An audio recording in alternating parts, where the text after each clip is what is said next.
तरफ फिर से अरुणाचल प्रदेश में 200 चीनी सैनिकों ने घुसपैठ करने की कोशिश की, जिसके बाद भारत ने क्या किया, तो वहीं दूसरी तरफ चीन को दो फ्रंट पे भारत ने बुरी तरीके से मारा। और आपको बता दें, चीन दोनों ही तरफ तबाही की तरफ बढ़ा। दुनिया को बड़ा आश्चर्य कि भारत सैन्य स्तर पर भी, सैन्य लेवल पर इतना बड़ा एक्शन कैसे ले सकता है। इसके अलावा बहुत कुछ, आइए जानते हैं इन खबरों को विस्तार से। इस वक्त जिनपिंग सचमुच एक ऐसे हालात में पहुंच गए हैं कि उनका काम, जिनपिंग सचमुच अब एक ऐसे हालात में पहुंच गया है कि उसका दिमाग काम करना बंद कर चुका है। बात अर्थव्यवस्था की करें तो चीन और भारत दोनों अब ऐसे राह पर चल पड़े हैं कि एक ऊंचाई पर जा रहा है तो दूसरा गहराई नापने को तैयार है। भारत जहां ऊंचाई की तरफ बढ़ रहा है तो चीन वहीं गहराई नापने की तरफ बढ़ रहा है, और वो भी पाकिस्तान के साथ बिल्कुल आयरन बिरादर बनने के चक्कर में है। भारत ने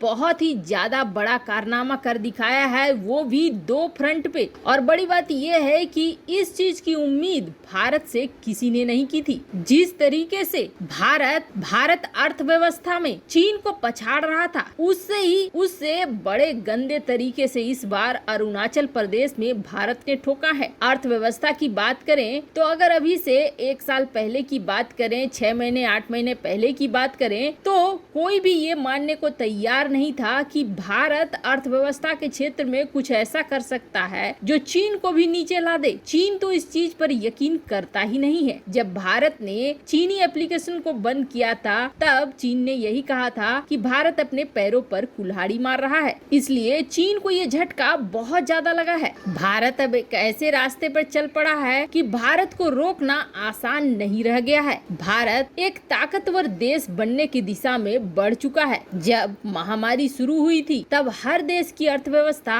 डाउन जा रही थी, पर उस वक्त भारत की जब अर्थव्यवस्था लुढ़कने लगी तो देशों ने खूब हो हल्ला मचाया कि भारत तो अब गर्त में जा रहा है, भारत अपने आप को बचा नहीं पाएगा और अर्थव्यवस्था बुरी तरीके से डूब जाएगी। और कुछ ऐसे भी थे हमारे देश में लिब्रांडू जो ये कह रहे थे कि भारत आर्थिक तबाही के लिए तैयार रहे। लेकिन इसके विपरीत पिछले कुछ महीनों के रिकॉर्ड देखेंगे तो भारत का न सिर्फ एक्सपोर्ट बढ़ा है, बल्कि भारत का शेयर बाजार, भारत का विदेशी मुद्रा भंडार, ये सब रिकॉर्ड स्तर पर हाई रहे हैं। और इतना ही नहीं, भारत के अंदर विदेशों से इन्वेस्टमेंट भी खूब हुआ। और अब ये खबर आ रही है कि भारत का एक्सपोर्ट 100 अरब डॉलर को पार कर चुका है। अब इस बात से आप अंदाजा लगा सकते हैं कि ये इतिहास का कितना बड़ा काम है कि आजादी के बाद ऐसा पहली बार हुआ है जब भारत ने एक क्वार्टर में 3 महीने में 100 अरब डॉलर के सामान एक्सपोर्ट किए हों। अब तक यही खबरें आती थी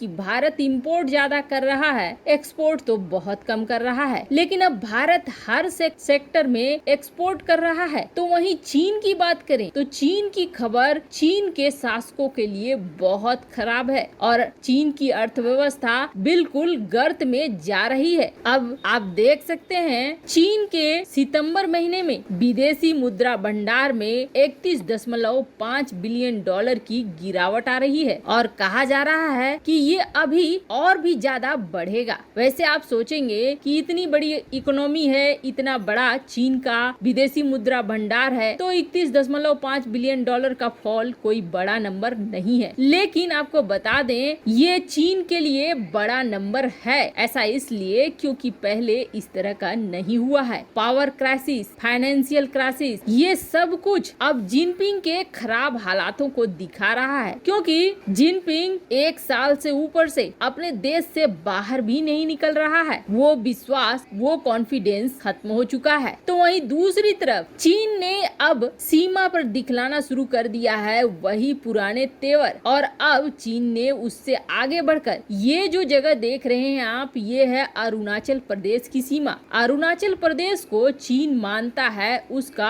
अपना क्षेत्र, जिसकी वजह से कई बार भारत को अरुणाचल प्रदेश को लेकर चेता भी चुका है चीन। पर भारत ने हर बार चीन के सारे दावों को नाकाम करते हुए अरुणाचल प्रदेश में अपना सैन्य बेस बढ़ाने शुरू कर दिए हैं। पहले चीन के डर से पुरानी सरकारें अरुणाचल प्रदेश, जो कि खनिज और खाद्यान्न खदान का भंडार है। यहाँ ऐसे ऐसे खनिज हैं जो भारत को और भी ज्यादा समृद्ध और सोने की चिड़िया बना सकते हैं, पर चीन के डर से पुरानी सरकारें यहाँ खनन का काम नहीं करती थी कि चीन से पंगे न हो जाए। हाल ही में भारत ने यहाँ पे खनन का काम शुरू करवाया और भारत को कई रेयर खनिज पदार्थों का बहुत बड़ा भंडार भी मिला। अब जैसे ही अरुणाचल प्रदेश में भारत ने इन चीजों को करना शुरू किया, वैसे ही मिर्ची लगी चीन को। अब चीन लद्दाख में जहाँ भारतीय सेना के आमने सामने डटा हुआ है, तो वहीं चीन अब अरुणाचल प्रदेश में घुसना चाहता है। और इसके लिए कुछ दिनों पहले जहां चीन ने उत्तराखंड में अपने सैनिकों को भेजा और वो बांध वगैरह को तोड़फोड़ करके भागे वहां से किसी तरीके से, तो अब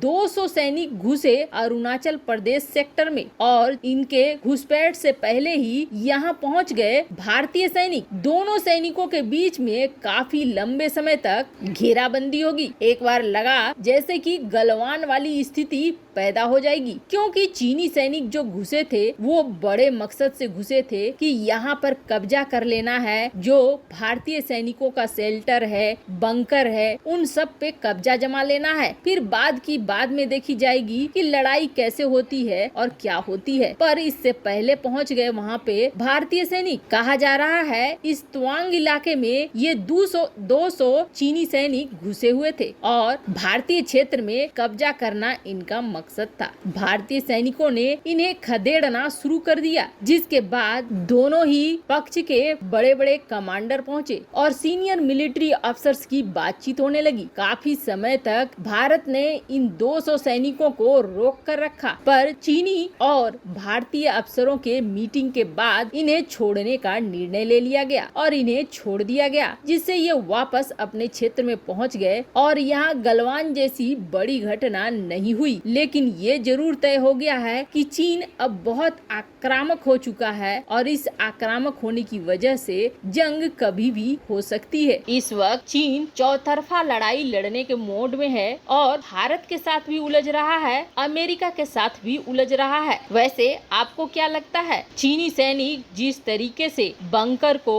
और भारतीय सैनिकों के रहने वाले इलाकों को नष्ट करने के लिए पहुँचे, इसका मतलब है कि ये जमीन को पूरी तरीके से कब्जा करने के इरादे से पहुंचे थे। इंच इंच कर ये जमीनों को कब्जा करते हैं, जैसे कि 2 कदम आगे बढ़े तो 1 कदम पीछे हटे। यही नीति चलती आती है, जिसके बाद हर साल ऐसा करते करते वो किसी भी देश की बड़ी जमीन पर कब्जा कर लेते हैं। आपकी इस मसले पर क्या राय है, कमेंट कर जरूर बताएं। जल्द मिलते हैं अगले वीडियो में नई खबर के साथ।